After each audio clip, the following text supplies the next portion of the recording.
They fired me on a Tuesday and called it modernization, not a performance issue, not a restructuring with charts, just a calendar invite from my director titled Quick Sync, 30 minutes, no agenda. I'm an engineer. I don't romanticize loyalty. I trust paper trails. For years, my job was to make sure our most valuable work didn't live in anyone's head, including mine. That morning, I walked into a glass conference room and saw two things that didn't belong: an HR rep I'd never met, and a laptop already open with a severance packet on the screen. My director, Evan, wore the smile people use when they want credit for being humane. "We're modernizing," he said. "We need people who can move faster with the new stack." Then he said it. Like a diagnosis he expected me to accept quietly. "You're a strong engineer," he added, eyes sliding past me to HR. "But you're outdated." HR took over in that gentle, rehearsed voice. "Your access will be disabled today. Equipment return will be arranged. If you sign by end of week, severance processes disabled today."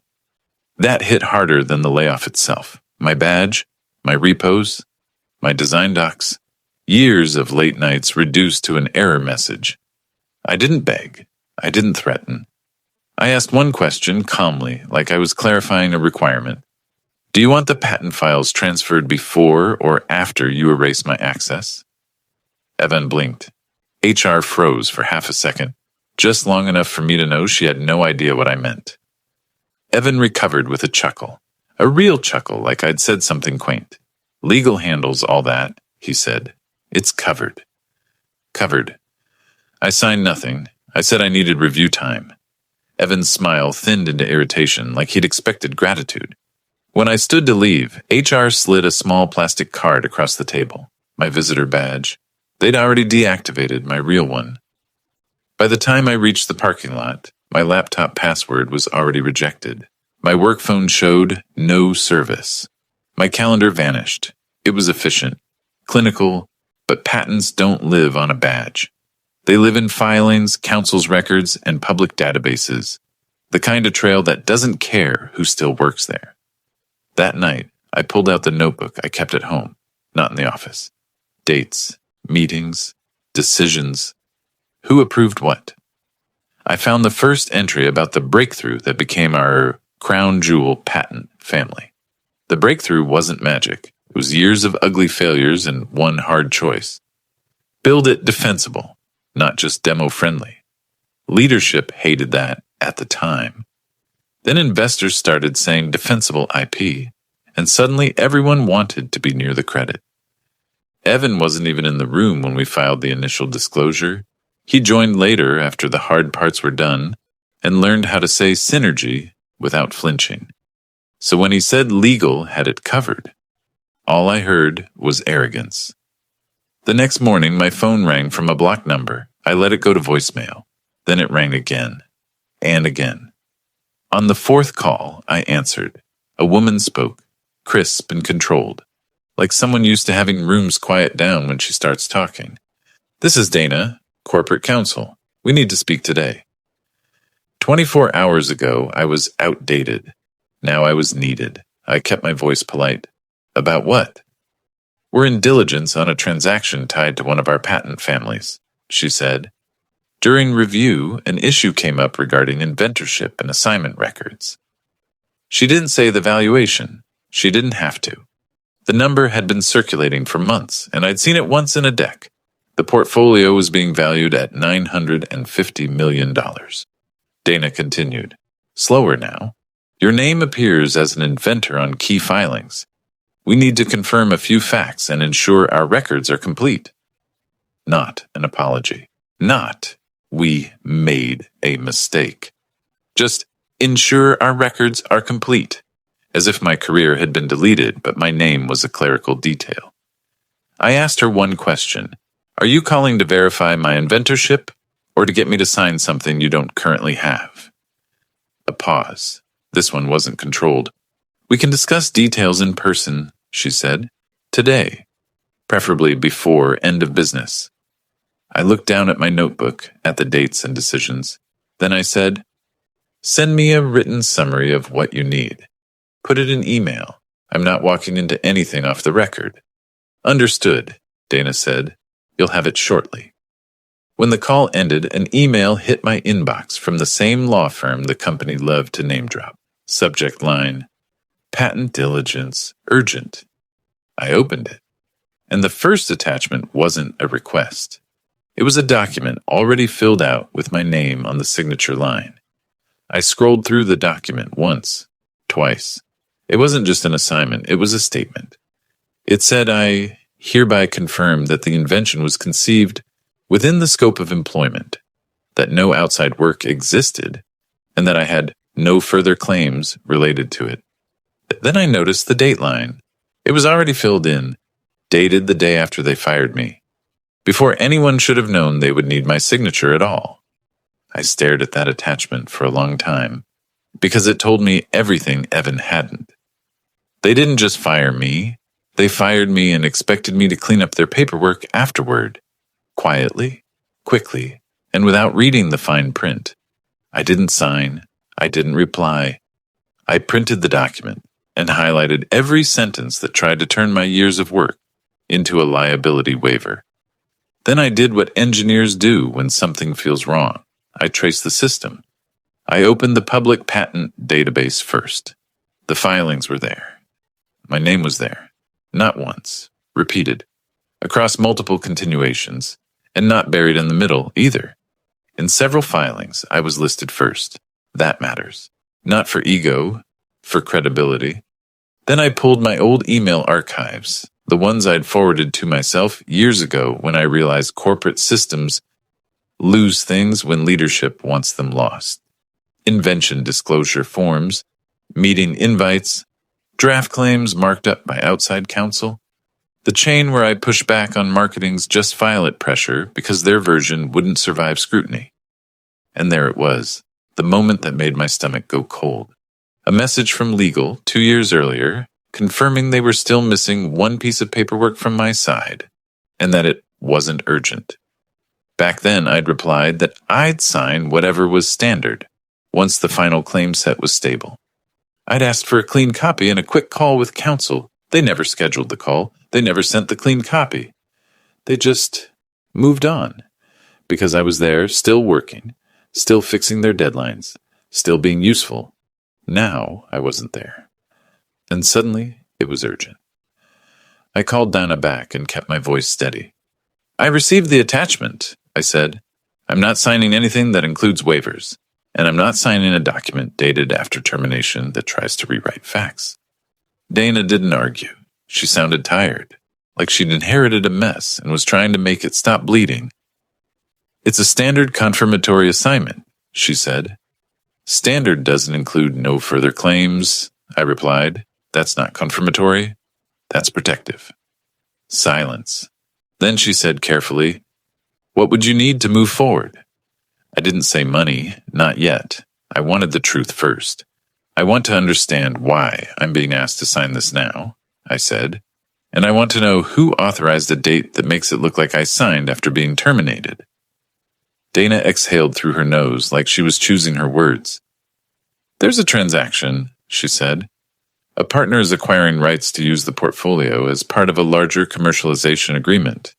Diligence flagged a gap.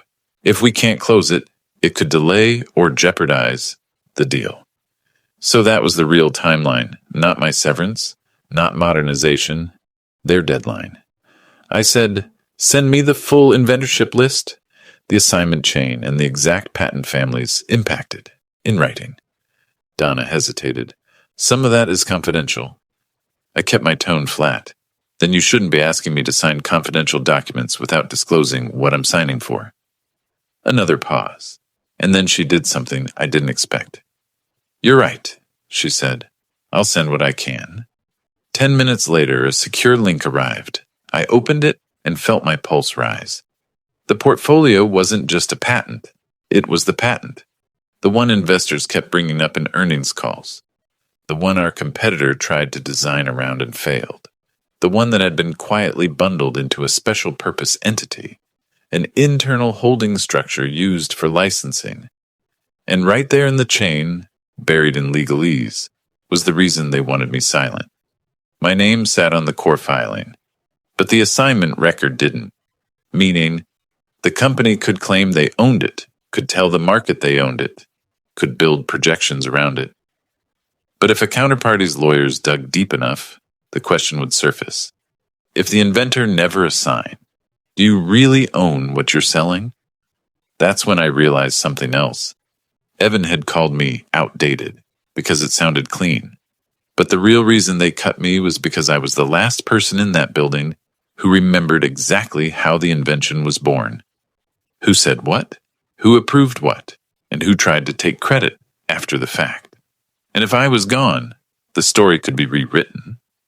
But that was just the beginning, because when I scrolled deeper into the diligence folder, I found a memo, internal, stamped privileged. And the first line said they were considering removing my name. I read that memo 3 times, hoping I'd misunderstood it.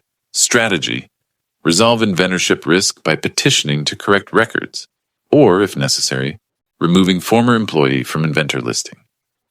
They weren't talking about fixing a typo. They were talking about rewriting history. And the part that cracked something in me wasn't even the arrogance. It was the tone. Like I was a loose screw in a machine, not a person who'd spent years building the thing they were now trying to sell. My hands started shaking the way they did. Right before a production incident, same adrenaline, same tunnel vision, except this time, the system was my own life.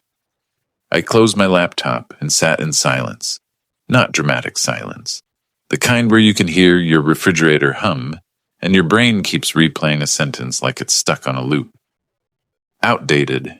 They used that word because it made me sound irrelevant, disposable, someone the company had outgrown. But inventorship doesn't work like office politics. You don't get removed because you're inconvenient. You get removed only if you weren't actually an inventor on the claims as issued.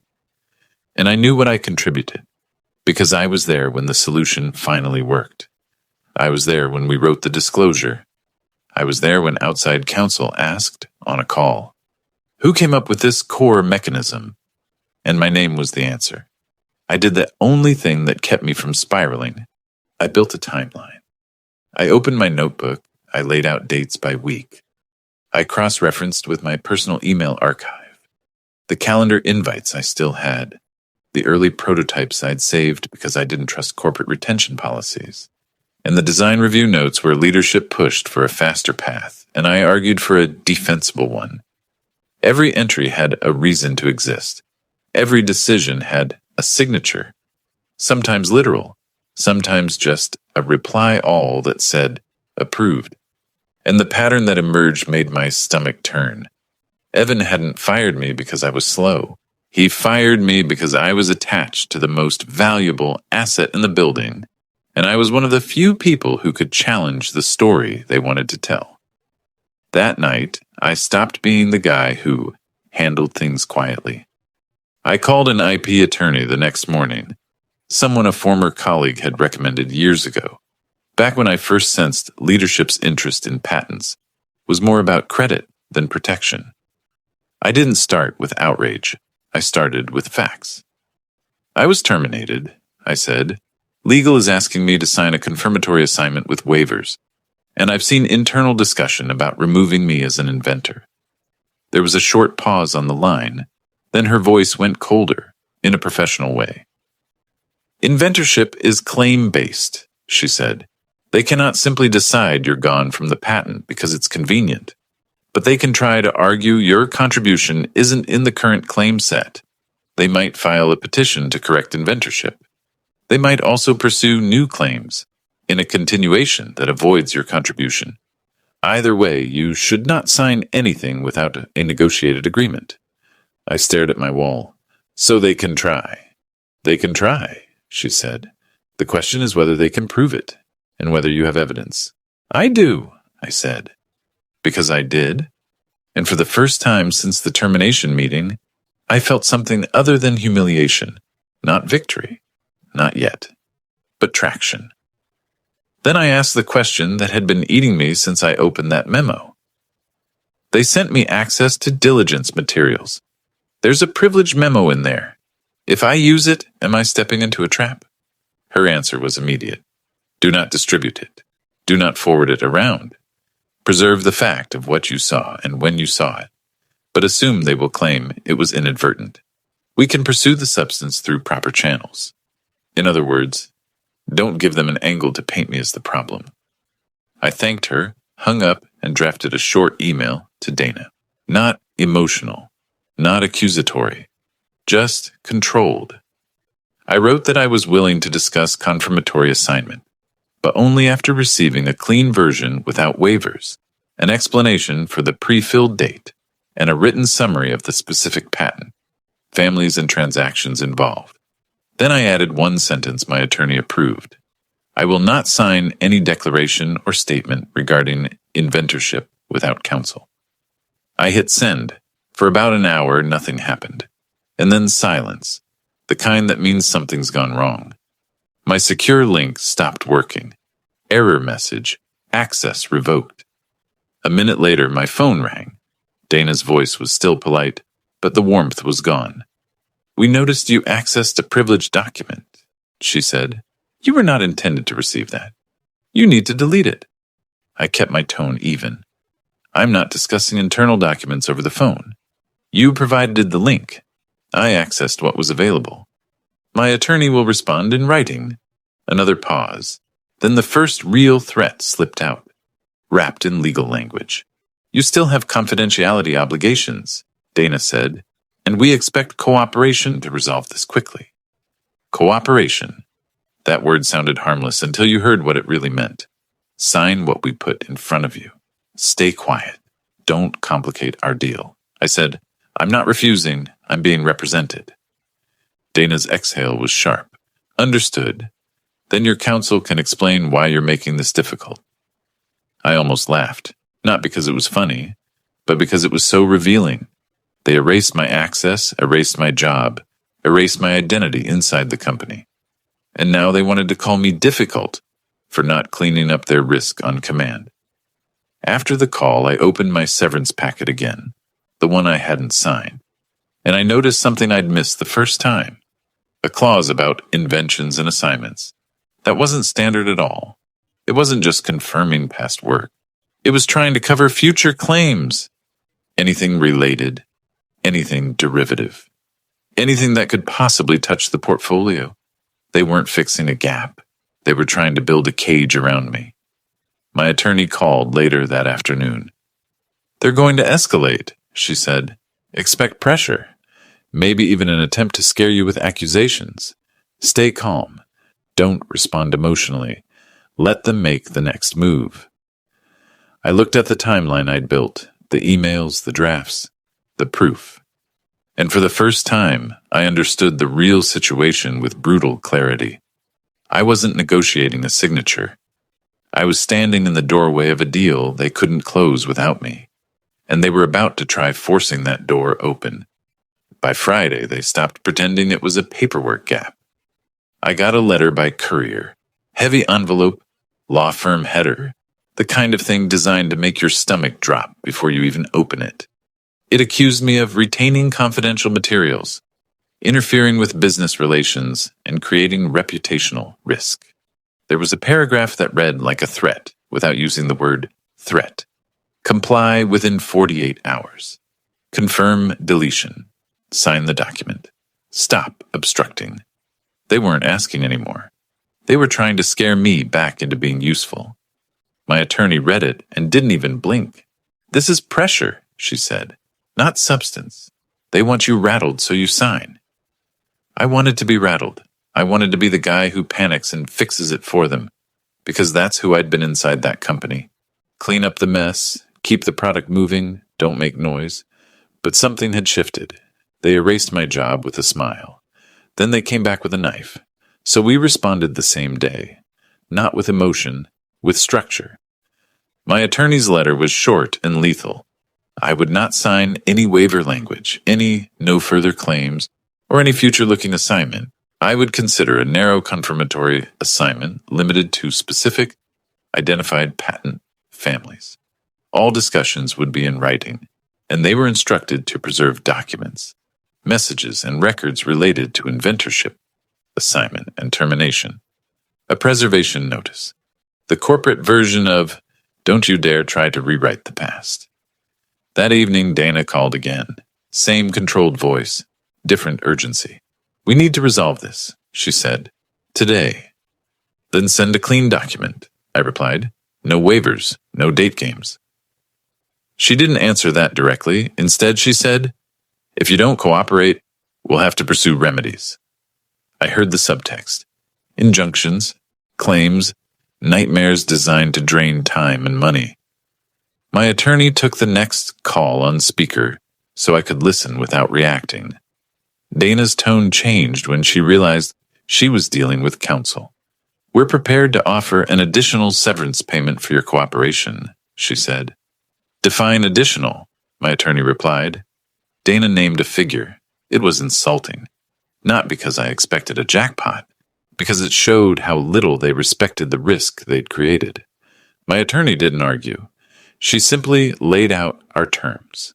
A reasonable payment tied to the urgency of the transaction, a neutral reference, confirmation they would not challenge inventorship through back-channel tactics, and a clean assignment limited to the exact families in diligence. Dana went quiet for a moment. Then she tried one more angle. "The company already owns the inventions," she said. "Your employment agreement assigns them." My attorney didn't bite.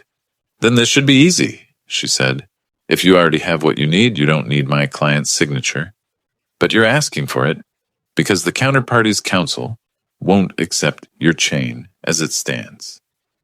I watched my kitchen clock while Dana recalibrated. That's when the chaos started.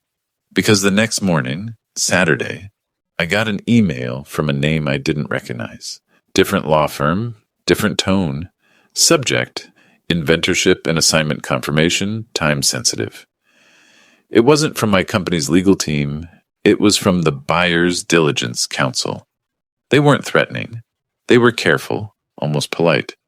The email said they had a question about assignment records and wanted to confirm facts to avoid delays.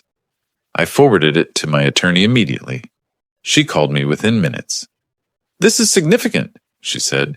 "It means the counterparty is not satisfied with what they were told. Your company is losing control of the narrative." For a second, I just sat there, because it was the first time since my termination that I felt the balance of power tilt, not emotionally but mechanically. They thought I was gone. I wasn't. We replied to the buyer's counsel with a single paragraph. I was represented. Any questions should go through my attorney. I was open to resolving confirmatory paperwork, promptly once provided with a clean document and accurate scope. No leaks, no privileged memo, no drama, just process. That afternoon, Evan texted me. Not an email, not through legal, a text. "Let's be adults. You're creating a problem that doesn't need to exist." I stared at it like it was evidence in a case file. Because it was. I didn't respond. An hour later, another message arrived, this time from a senior executive I'd met exactly twice in my life. The kind of person who only appears when something is on fire. "Can we talk for 10 minutes today?" "Private." Private. That word used to mean opportunity. Now it meant, "We want to corner you without a record." I sent one sentence back. "My counsel will coordinate." Then I watched the tone shift from pressure to panic. Over the next 2 days, Dana's office sent revised documents, each one a little less aggressive than the last. The waivers softened. The language narrowed. The date field went blank. They were backing down piece by piece because someone on the other side of the deal was asking questions they couldn't answer with charm. And then on Monday morning, my attorney forwarded me an internal calendar invite that had been accidentally included in a document dump. It wasn't meant for me. It was titled, "Executive Escalation, Patent Assignment Risk.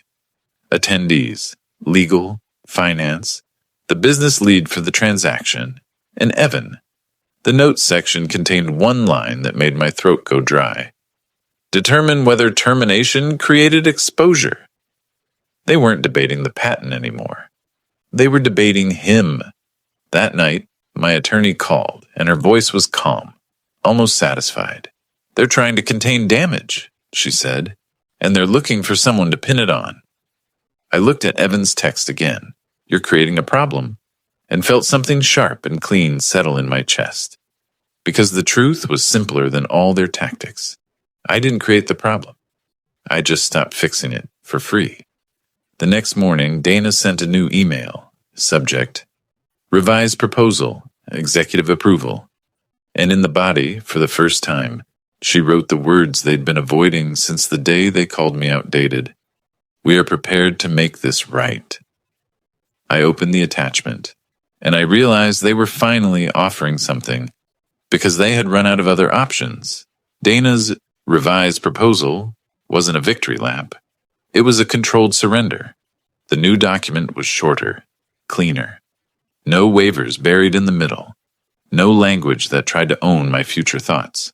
No pre-filled date. It named the specific patent families. It limited my signature to confirm what was already true, that the work was done during my employment, and that the company held the rights it was claiming to sell.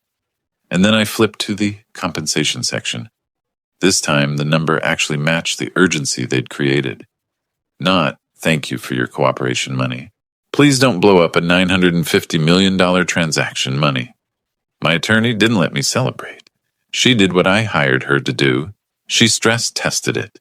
She pushed for 4 things, and she refused to move without them.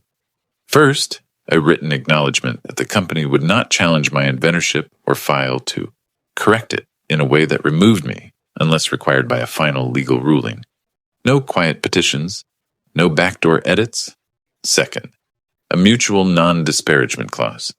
If they wanted my silence, they could buy theirs too. I wasn't going to be labeled difficult in a reference call because I refused to sign a trap. Third, a neutral reference letter in writing, plus an agreement that HR would confirm my title and dates of employment, and nothing more. No editorial comments from someone like Evan with an axe to grind. Fourth, a clean severance correction. They had fired me as outdated. They didn't get to keep that story on paper while also begging for my signature. Dana came back within hours. The tone of her replies changed. Less posturing, more, "Tell me what line you want and I'll route it." By late afternoon, we had a document that felt like reality instead of intimidation. I read every page slowly, not because I wanted to punish them, because I'd learned the hard way that corporate language is where the knife lives. When I finally signed, I didn't feel relief. I felt clarity. Because my signature wasn't forgiveness. It was a transaction. You get your chain of title. I get protection and fair compensation. And everyone stops pretending you can erase a person and still keep what he built. 2 days later, the money landed exactly as agreed. Not processing, not pending. It cleared, clean with the right memo line. That same afternoon, my attorney received confirmation from the buyer's counsel that the assignment gap had been resolved and diligence was moving forward. No congratulations, no apology. Just the quiet sound of a machine starting again, this time without my hand inside it. Then came the part I didn't expect. A week after everything was signed, I got a call from a former colleague still inside the company, someone who'd kept his head down and survived every reorg by being useful and invisible. He didn't say hello. He said, "You didn't hear this from me." And then he told me what happened in that executive escalation meeting. Legal had been forced to map the chain of decisions. Who knew about the missing assignment? Who chose not to fix it when I was still employed? And who decided to terminate me while my name still sat on the core patent filings? When the buyer's counsel started asking direct questions, leadership panicked.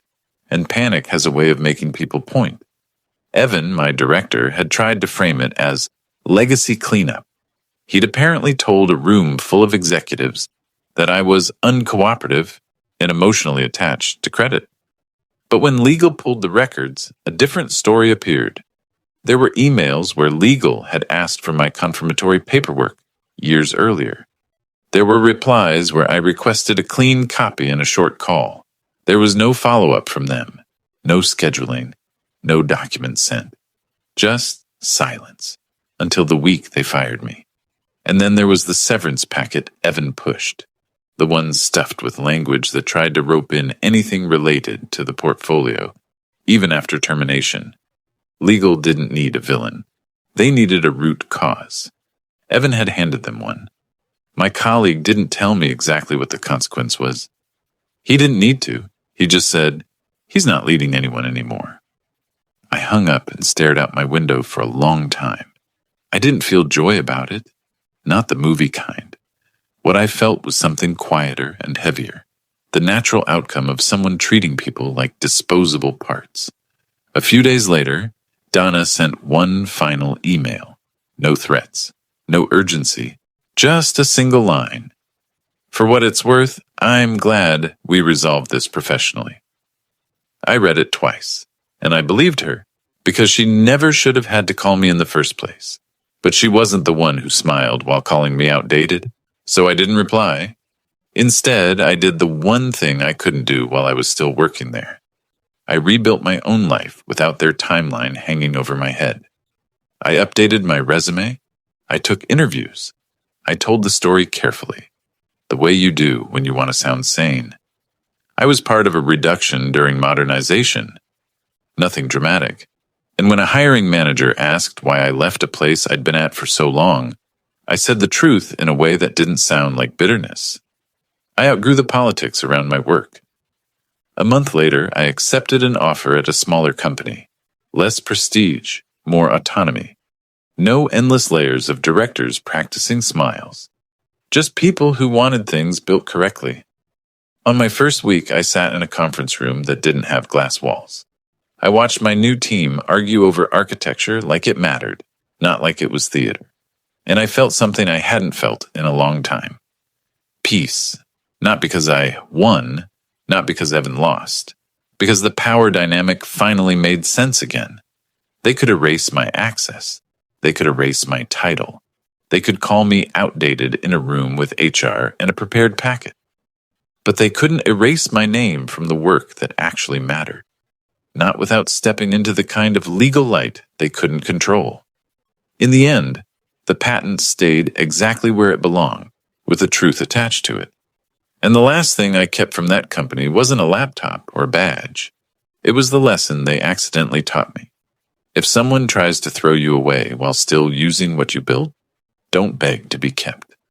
Let them learn what ownership really means.